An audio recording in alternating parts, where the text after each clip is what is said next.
for the hour here. We just covered a lot of different health topics in the first hour, and I'll kind of briefly cover those again in case you're just tuning in. We're sitting in the booth here with Mr. Bucky Dillon. He's actually got us on live stream. Bucky, how's your day?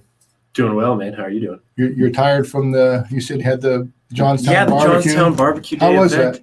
It was huge. I thought it was going to be like this kind of small street fair thing, yeah, like the Cinco de Mayo day was. I think on the Cinco de Mayo there was maybe 10 booths, okay. But this time, I mean, there was probably a couple thousand people. Oh wow! And there was like 120 booths. Holy cow! And we set up the PA system outside, and we brought a couple microphones out there.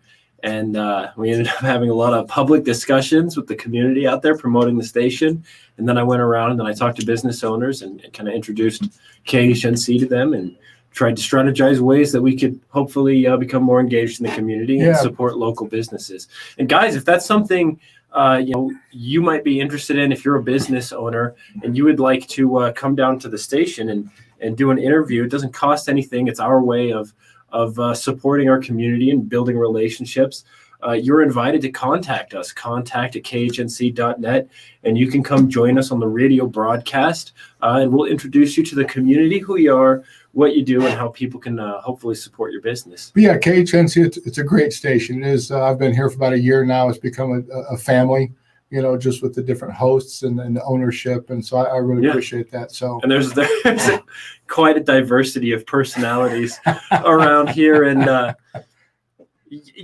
I think it's usually a great thing, but sometimes there's personality clashes as well, just like any family. I was going to say there's always going to be, but the core is everybody. I know all the other hosts use good caliber people, nice people, and the ownership, Joe and, Jason, who runs the station here, just always, and yourself too, fine young man. So well, thank you, sir. Yeah. And we actually had a brand new show make their premiere episode yesterday, The Red Rift. Now, these are 3 young guys. They're all millennials, I believe.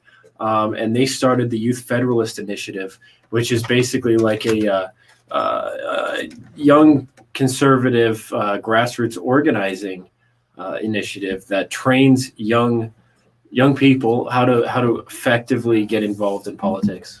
Well, because again, I've always, the impetus for me doing my radio show is because I realized a long time ago people are not taught about health, and so I just want to teach people how to be healthy. Over my years, I realized people aren't taught about money, how money truly works, and the same thing, politics. They're really not taught. I know I wasn't, how politics actually works and how to get involved so you can make a difference. So that's fantastic. Yeah, but so talking about health, it's interesting because science is not a settled subject. In fact, that's one of the defining characteristics of science is that you are always it's never settled. You're always experimenting and studying and researching and trying to further that knowledge.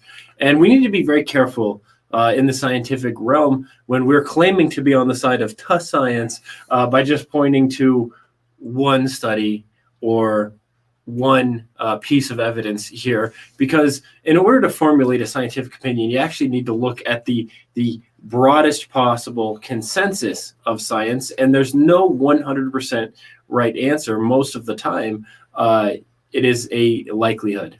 Well, and I think, again, being a scientist myself, and I like watching a lot of documentaries on Netflix. And if you look at, I was watching one the other day on black holes, and they're discovering stuff about that. But science in general is just looking for an answer for that period of time. They're looking for some sort of truth. There isn't any power play, excuse me. They had this one show on, I forget what it was called, but they had this actually electric powered airplane, this solar powered airplane, and they had this team that was trying to get it to fly around the world. And they had this team of scientists and computers, and they're doing all this kind of stuff. And they would look at weather patterns ahead, because of course this thing was very fragile and it wouldn't withstand any kind of storms. They had certain weather patterns they had to take into consideration. But as they're going along, they ended up canceling the project because they got too late in the season or too many storms. But the whole point I was trying to make is everybody in there was trying to do what was the best good for the pilot and getting their project done. There wasn't any kind of manipulation of science, and that's one thing I think that when you start crossing over into politics, you lose, is that, there's too much power, too much money, to be grabbed for politicians to be talking about things truly as scientific. So that makes sense. Yeah, you mentioned planes, and I just want to throw, because I'm kind of excited about this. I like to geek out on military vehicles and equipment, and Lockheed Martin has now created the SR-72, which is referred to as the son of the Blackbird. Yeah. This is a hypersonic jet that is so fast that they're having to completely redesign all of their weapon systems and missile technologies, because you can't shoot a missile slower than the vehicle you're shooting it from. And this thing, let me see if I can find, it goes Mach 6. So that's 4,000 miles an hour. And so they're having to implement all kinds of laser technologies and things like this to try keep up with that keep up with the speed of the aircraft itself. So it's I mean, I think it's pretty exciting stuff. But yeah. Maybe it's not for the best of humanity, but yeah, that kind of technological technology itself is, but if you use it, has the potential to lift us up. But well, yeah, if you look at all the stuff we do nowadays, going into space and landing on Mars and all that kind of stuff is actually, it's amazing that we can do that kind of stuff. It's what you do with it, that whether it makes it good or bad. It's a tool. So yeah. Hey, when you were here for the festival this weekend, you said you had a lot of comments and stuff. What was the majority of things that people were, the most common things people were talking about? When they came up to the booth, you said there were a lot of conversations. A lot of people here in the community have just never heard of us. Oh, okay, gotcha. Which is fascinating. We've been here for a long time, but a lot of our neighbors have never turned on their AM dial. They've never familiarized themselves with us, and so that's why I'm excited to be building this community effort. I think a lot of people. I mean, we had Kavika and Evan Underwood from the Youth Federalist Initiative join me on the street, and we were questioning people on their constitutional knowledge or their knowledge of different subjects. So we were asking people on the street, hey, what are the 5 freedoms protected by the First Amendment? And engaging. It was very cool. I would have to guess speech, religion, and I'm out. You said the 5 things: speech, religion, what's the other 3? So guys, if you're watching on the live stream and you're interested in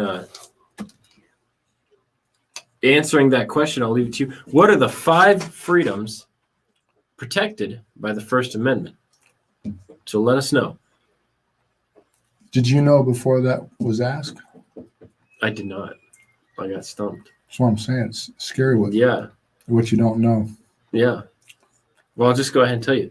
There's freedom of assembly / religion. Yeah. There's freedom of the press. Okay. There's the right to propose a redress of grievances with the government.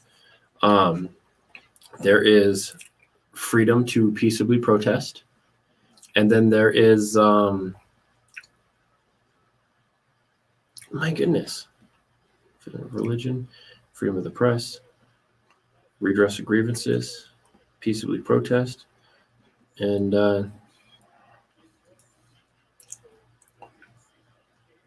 it'll come to you. It'll come to me. Either partway through the show or as you're driving home. Yeah.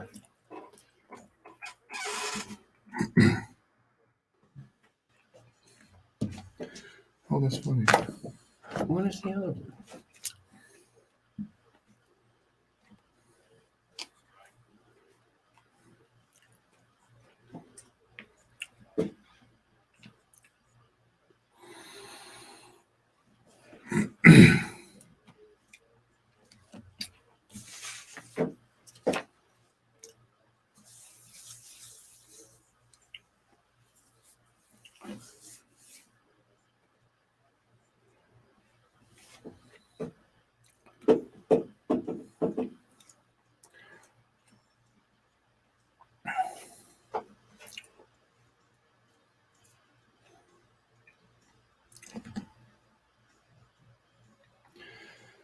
Welcome back to the Proactive Health and Wealth Strategies Hour. Dr. Wayne Hoffman here, your host, with Bucky Dillon sitting here live streaming us. Bucky, thanks for doing that. Right on, man. You guys can find that live stream, facebook.com/1360KHNC or facebook.com/Liberty Revolt Media. Hey, and we're talking about, before we left, about the 5 freedoms. You want to pose that same question to our listening audience that you did on the live stream? And you guys are invited to call in. Can you name and don't Google it, guys. Come on, be honest here. Can you name the 5 freedoms protected by the First Amendment? And that call-in number is 970-587-5171. If you got the answer and you didn't Google it, like Dylan said, please call us and let us know. And sponsoring this part of the show, my friend Jennifer Myers, healthylivingrevolution.com. In my practice and over the years, I do more health coaching and teach people how to be healthy than I do treatment anymore. But part of that's eating right, taking a whole food, plant-based supplement, drinking good quality water, getting good quality sleep, exercise, relaxing. Those are the 5 things you need to do. But if you're confused at all or just want to go have a good resource for what is healthy to eat and portions and that kind of stuff, please log on to healthylivingrevolution.com. All the stuff that you need is in there. And then to get that whole food plant-based supplement, kind of fill in those gaps that you're not getting, even if you're eating right, which is hard to do. But even if you're eating right, you're not getting all those micronutrients in there. Log on to www.waynehoffman.juiceplus.com. And again, just get yourself educated, and that way you can make the right decision for yourself. And that's what that what was the name of the group, Dylan? The young guys that have the show Youth on now? Federalist Initiative. They're going to be on from Saturdays at 4. Nice. But again, their job is to educate anybody and everybody, but hopefully a younger generation, just to know how things work. Right? And I'm actually taking their course right now. They have a course called the Advanced Candidate Training course, and this is meant to teach people the basics and the implementation of political campaigns. And so this is a course that I was thankfully sponsored by the Young America First Foundation to pay for my way through this course. And it's I think it's a 9-week course. Oh, nice. That teaches you everything. And we're actually running a mock Commerce City Council election, and I have been nominated as the candidate by default because I'm not organized or punctual enough to be the campaign manager, and I am certainly not equipped from a personality perspective to be the treasurer. So I suppose I'm going to be what amounts to a performer in the role of a candidate. That's what they all are, though, right? It's true. Hey, this is going to be a little bit old school. Have you ever heard of Boys State? Mm-mm. Well, and again, I'll be 60 this year, and so I think I was in high school back in the early 70s. But they would pick a representative from each of the high schools, and you actually go onto one of the college campuses for a weekend, and you'd run a mock government. So it was probably different than what you're going through right now. But that was an attempt way back in the early 70s to kind of teach people about. Just about government, and we actually had to, have a person who was elected governor, at the end of that long weekend. So anybody out there who's my age, you might remember what Boys State was, but nowadays it's a totally different ball of wax. So listen, Kavika actually just texted me. He says, Bucky, you are well equipped enough to be a candidate personality-wise. We just got to work on your organization skills, and Boys State is one of our closest competitors. That's yeah, I wouldn't even have known if that was still in action because that's been so long ago. So that's incredible. Anybody come up with the 5 freedoms? Not yet. Kavika, not you. You're not allowed to call in. Because he knows that about the rule of thumb. So Dylan, how's your health, man? My health is doing all right. It's doing all right. Because I know you made some changes that, we had some agreements over the past couple shows, and you're doing well with that. And that's good. I have not met the dietary standard that I should be working towards. The dietary standard, I believe, should be 75% healthy foods. And come on, guys, you know what a healthy food is. We're talking about clean and fresh fruits and vegetables, lean meats, and whole grains. And I think that, you should make sure that your diet is at least composed 75% of those things. And your body's tremendously resilient, actually. I think you could get away with, 25%, maybe a little bit of other stuff in there, lesser pure natural healthy foods. But I have not reached that 75%. Well, the body is, I tell almost every one of my patients the body is phenomenally resilient. It's amazing how much we can misuse it before it finally puts up a red flag and, knocks you to the ground. You either get sick or you get a back spasm or something like that. So, I've had people go decades and decades with not eating right, poor posture, not taking care of themselves before they ever notice, any kind of issue. So that's good and bad, that kind of keeps people from reaching out for attention sooner than they should. But, at the same time, it's pretty resilient. So what percentage are you at health eating wise? And I just tell people 80-20, but even if they got to 75, I'd be happy with that. I would say I'm honestly, 35-40% healthy. It depends on which. I just had Dominic's pizza the other day. What is that? Where does pizza fall on the list? I guess it depends. If it's a black or white, if it's a black or white list. I don't know what kind of grain they use for the dough, nor do I know what kind of cheese they're using, or how many preservatives are in their tomato sauce and their meats. Well, and unfortunately, things like pizzas and chips and sodas, those are among the worst things that we can actually eat. Really, pizza? Yeah, again, but it's realize too, it's not just a pizza, like you said, it's how they make it. It's what ingredients they use. Right. So if you can make a healthy pizza, you can actually take and use some sort of a spelt, for your dough, and put some good, natural tomato sauce on it and some good cheeses and some, lettuce. I've seen some great things made like that. But unfortunately, I don't think that's what you had the other day. Although I do highly recommend Dominic's. They are supporters of the station. They have sponsored some of our Friday night events, which are coming back, by the way, here soon. I would highly recommend you guys check out Dominic's Pizza. I think they're actually surprisingly on top of it there at Black Sheep and Dominic's.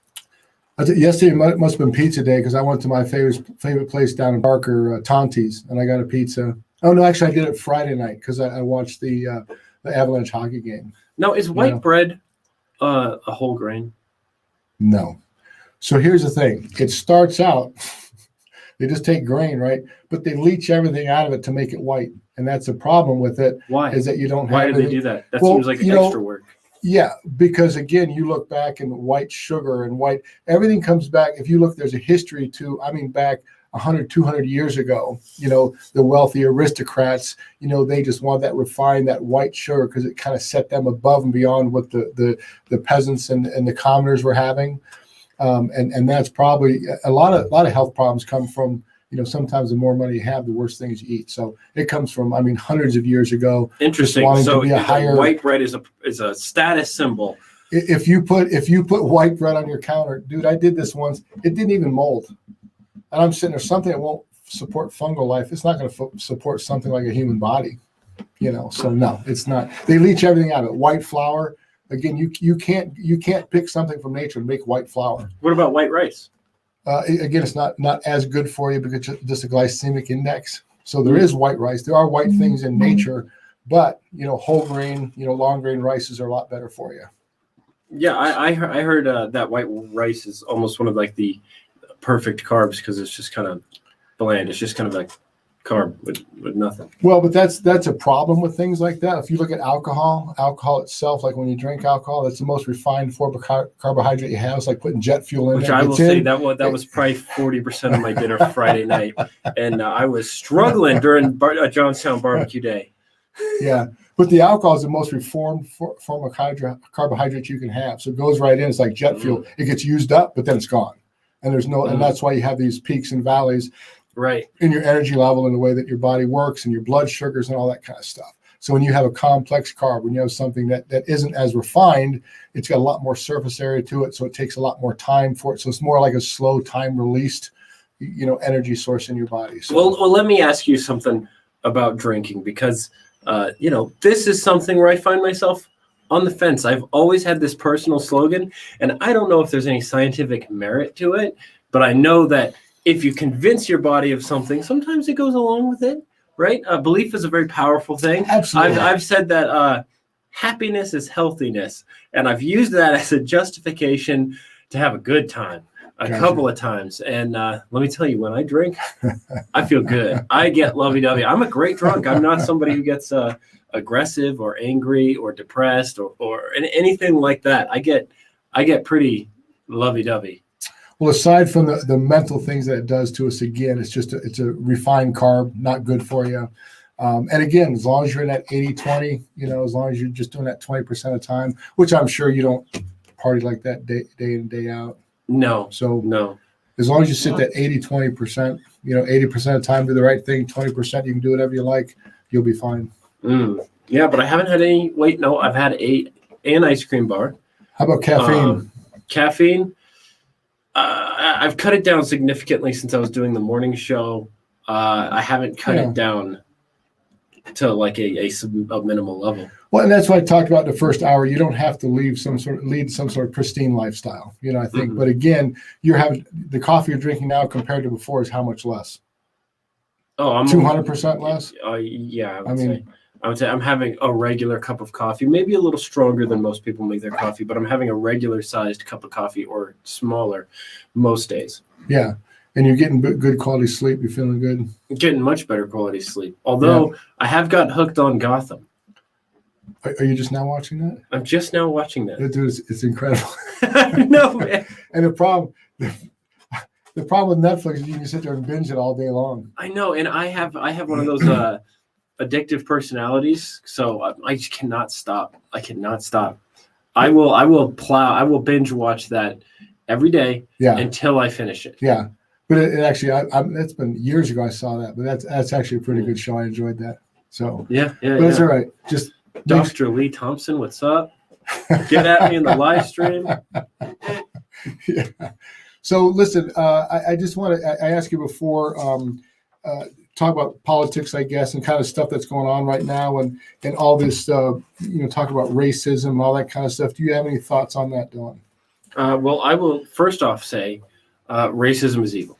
Absolutely evil. Nobody's condoning We should be judging people along two lines, in my opinion. Are they living a moral life? Are they treating people with kindness, compassion? I mean, I hate to sound religious. No, I don't hate to sound religious. Are they living in a righteous way, and are they smart? Those are the two things I think we should be primarily judging people on. We should try not to judge people, but obviously you have to discriminate in some form. And when I say discriminate, I mean like in the way that I'm a married guy and therefore I discriminate against other women who aren't my wife, right? Not all discrimination is prejudice. Well, there's a difference between there's a difference between discrimination and observation. So when you look at the direction I'm headed is I look at all this and I try not to listen too much media because it just makes me ill. But I think there's a lot more phenomenal, more ignorance going on than there actually is racism.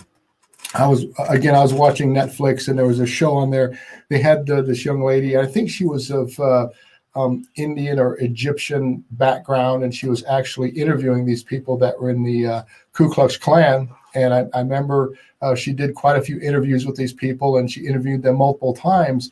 And the first interview was always fun. It was always the same. They were very standoffish and very, very racist, if you will. And at the end of I think she just interviewed probably each one of those guys, 5 or 6 guys, probably 3 or 4 times. But at the end of the show, most of those guys, I think if she interviewed 6 guys, I think 5 of them gave up all their racist image because they were just passing on what they were thought. So it was more ignorance about culture than anything else. So listen, when we come back, I do want to have a little bit more of a conversation with you about that, Dylan, all right? Absolutely. I can run to my car real quick. You want to pass it?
It's getting hot in here.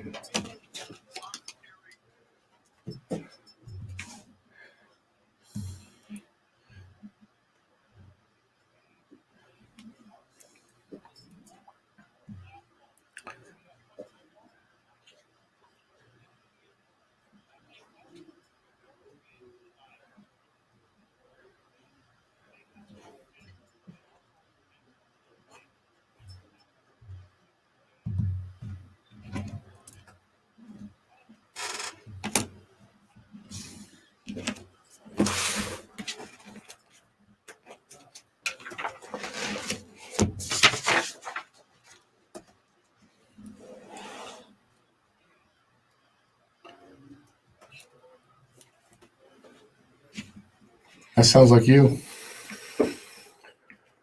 That sounds like you. Yep, that would be me.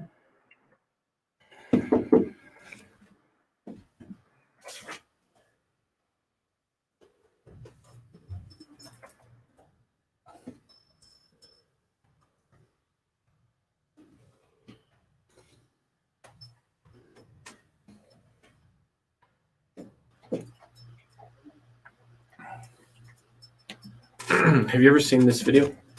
What's that? G. Edward Griffin, Color, Communism, and Common Sense. What is that? Oh, I'm going to ask Rick to play it if you don't mind. Hey, whatever you want. Okay.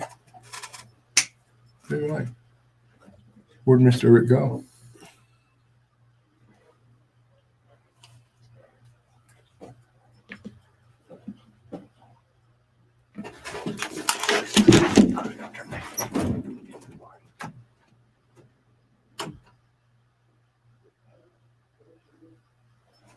Welcome back to the Proactive Health and Wealth Strategies Hour now. This is Dr. Wayne Hoffman, your host we just got about a half an hour left, and we're covering some health topics in the first hour. And we've got Dylan with us here. He's actually live streaming us, so I appreciate that, Dylan. And so, listen, Dr. Wayne Hoffman, been a chiropractor for 35 years. I try and just help people be healthy, try and help them, get through health challenges if I can, and but more importantly, help try and teach people how to avoid health challenges or health problems to begin with. So, and those 5 things we'll cover real quick, and then we're got a couple conversations we're going to have here with Bucky Dillon. But listen, if you want to be healthy, you got to eat right, take a whole food, plant-based supplement, drink good water, get good quality sleep.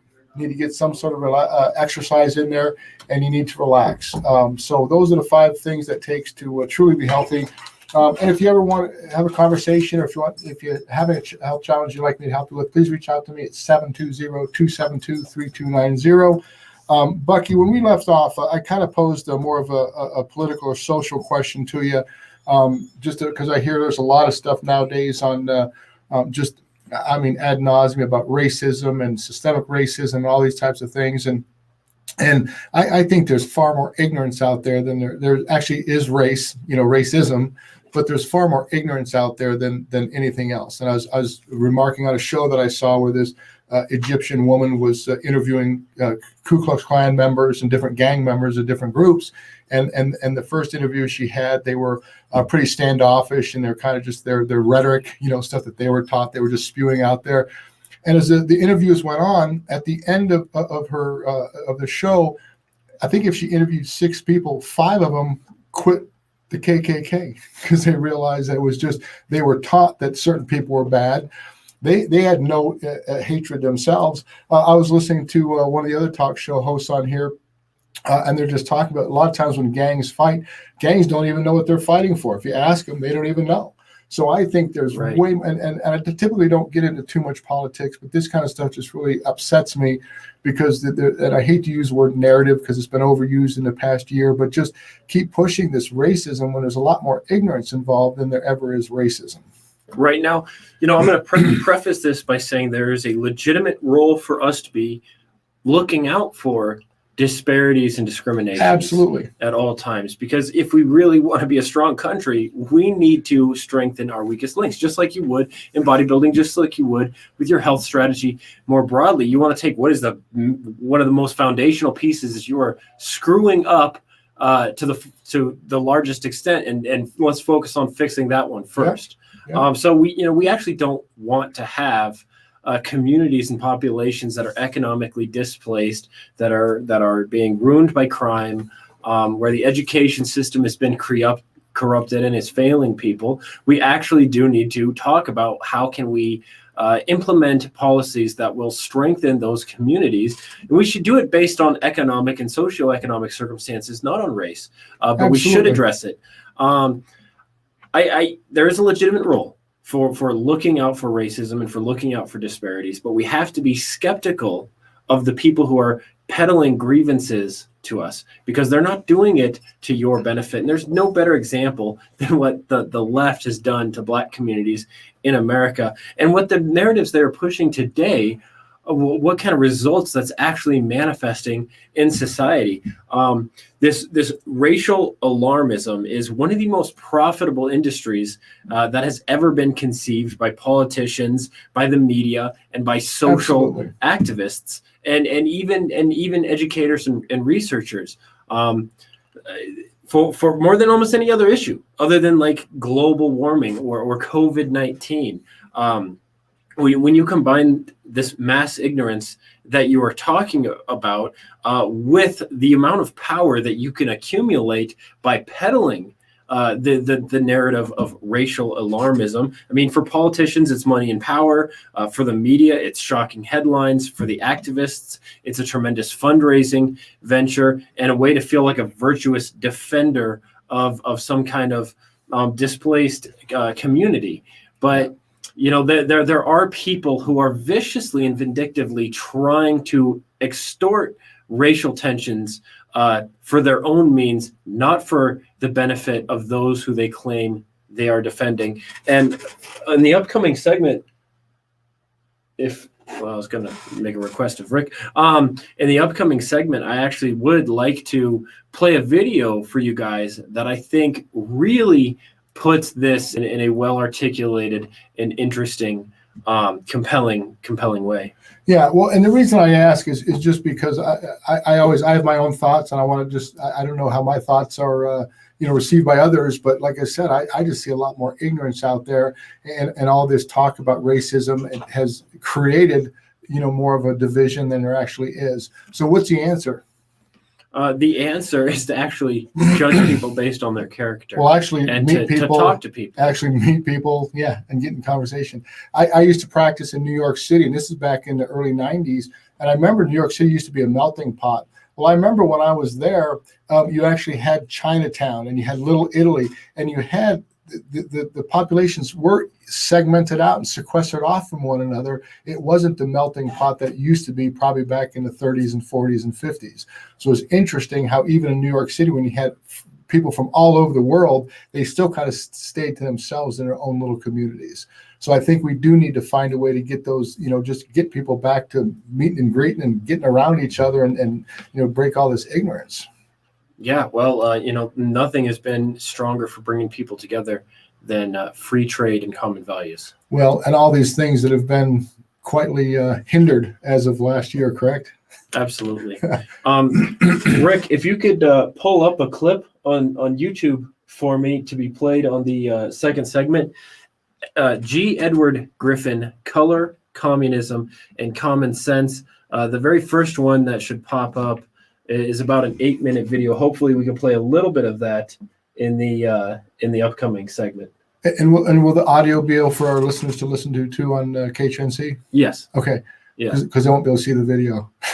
No, and people won't be able to hear the video on the live stream. Well, actually, I could set that up so that people could hear the audio and see the video on the live stream. Are you able to do that? Mhm. Okay, cool. It'll be separate though. Yeah, Yeah. gotcha. So, Rick, are your and I'm so sorry, I forgot the name of the show that's coming on after this. The young folks, the Caps, the bail bonds boys. no, I'm sorry, the one after that, the young guys that are doing the political. Oh, the Youth Federalist Initiative. Yeah, Youth Federalist. That's on Saturdays at 4. Oh, Saturdays at 4:00. So, and then they just started last Saturday. Yeah, yesterday. Oh, that's great. I'm gonna have to listen to that. Yeah, absolutely do. And you can find that by following Facebook.com/Liberty Revolt Media, where we will be live streaming their show as well. And you'll see the video and the audio in that, correct? Yes, sir. Gotcha. So, what are your plans for Father's Day? What day is Father's Day? Oh my goodness, next Sunday. Next Sunday. My day is to act as a tremendous father. That's great. Now, coming up from the upcoming segment, can we play the clip first thing? Yeah, absolutely. All right. Is it hot in here or is it just me? Huh? Is it hot in here or is it just me? It's hot in here. It's been hot in here.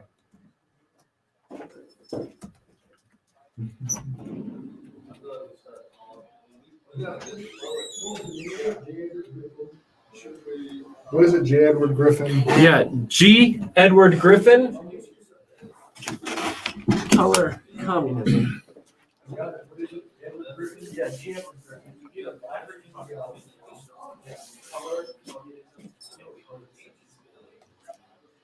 Well, we don't necessarily have to.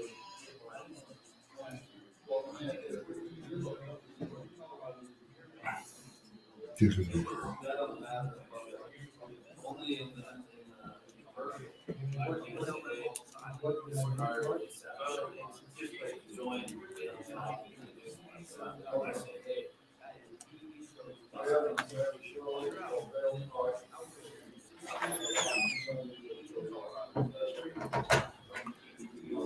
And when we come back from break, you'll just introduce it, right? Yeah, I was hoping you would just play it as soon as our intro music is fading.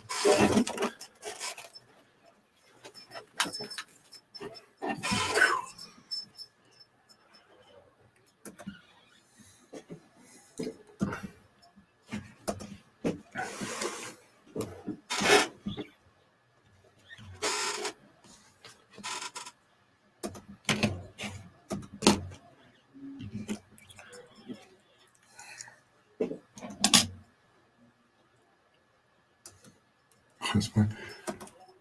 So when we come back, I won't have to say anything.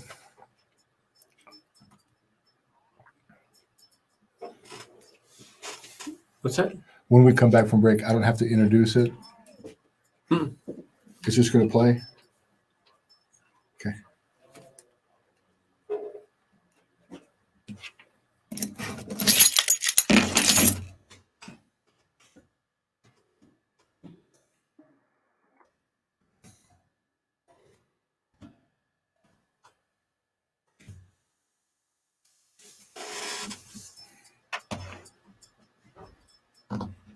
All right, guys. So I would like to trigger this clip here, Rick, if you would. This is called "Color Communism."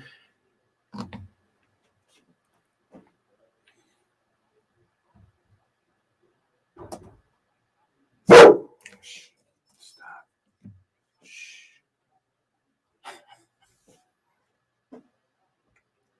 Shh.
All right, Rick, that's good. Thank you.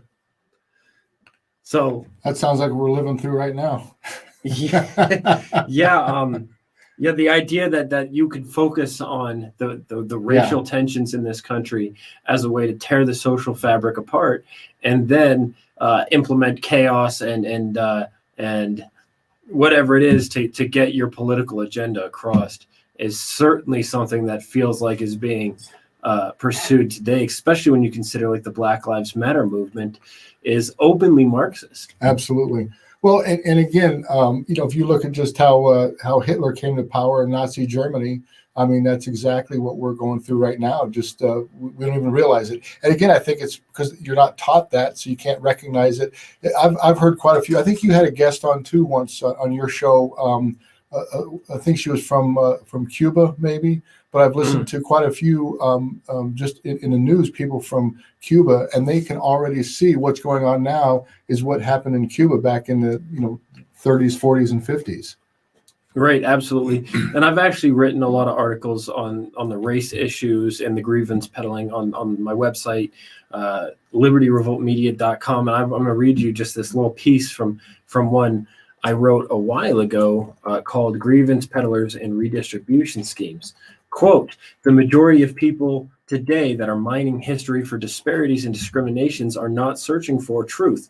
They are instead searching for opportunities to exploit the sins of the past to justify undermining our society today, or for grievances that they can cash in on today at the expense of people and for the benefit of others who are not even born when these sins occurred. Not only are the motives wrong, almost invariably, the methods are as well. Not only is the history and the legacy of slavery selectively filtered beyond recognition, but the abolishment of slavery as well. The very notion of social justice is at odds with justice, because anytime you need to add a modifier to the word justice, you are detracting from its original all-encompassing definition.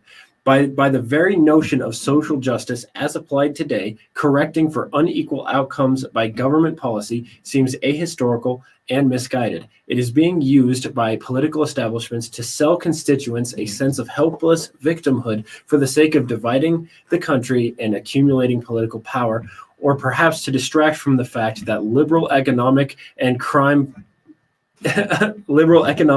policies have dominated inner cities for 50 to 70 years and have proven in almost every case, in every place, that they have made things worse. And I ask the question again, what's the answer? Because they say the only thing we learn from history is that we don't learn from history. Because there's nothing we're going through now that we haven't, as a country, been through before and other countries before us. I think and I know it's education, and I know it's... Yes, education, but personal responsibility. Absolutely. You need to go there, solve problems where you see them, and build relationships with people who are different than you. Yeah. It's easier said than done sometimes. Trying to find people that are like-minded, I think, is that think the same way. Is a lot of people follow. They just hear what Trump said. They hear what Biden says. They just hear people say. They go along with it without any thought process whatsoever. Hey, if conservatives really wanted to win over Black Americans, they would go to communities that are struggling, and they would have a community cleanup or a community benefit event where they would all, imagine if you will, what it would look like if 500 people in MAGA hats showed up in inner city Detroit and cleaned up the neighborhood. Yeah, that'd be amazing. That'd be amazing. Absolutely amazing.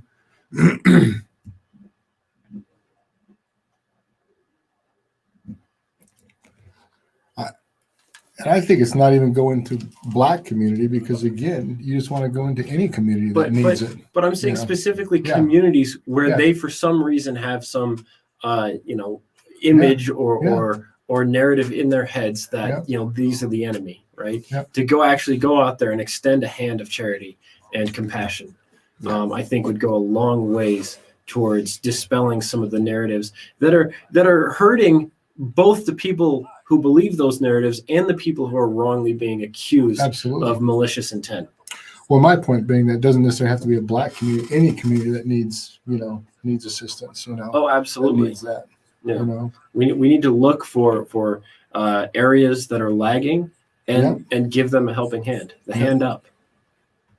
what is it? A hand up, not a handout. Well, I even believe in handouts if it's done through the proper means, through individual charity, not through the coercive hand of government. Yep.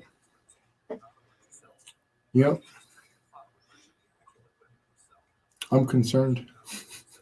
So what's up, Sabong? It's great to see you, man. I have ended the morning show. This was one of my most loyal audience members who'd always hang out with me. And I'm glad you're back. I'm glad you're in the comment section. He's wondering why you can't find a chair. Why I can't find a chair? Yeah. It's better to stand, my friend. Better to stand. Right on. No, if you think about it, and so he's listening right now? Yeah. Good. So listen, I'll tell you exactly why. When you sit, just from a structural standpoint, there's 11 times more pressure on your spine when you stand. When you stand, you've got the arch in your feet, you've got the knee joint, you've got the hip joint, all that is shock absorbers. So standing takes pressure off the spine. You know what else takes pressure off the spine? What's that? Dips. Are we comparing dips now? Yeah, we're getting. No, that's a true story. Yeah. That's what do you think of weighted pull-ups?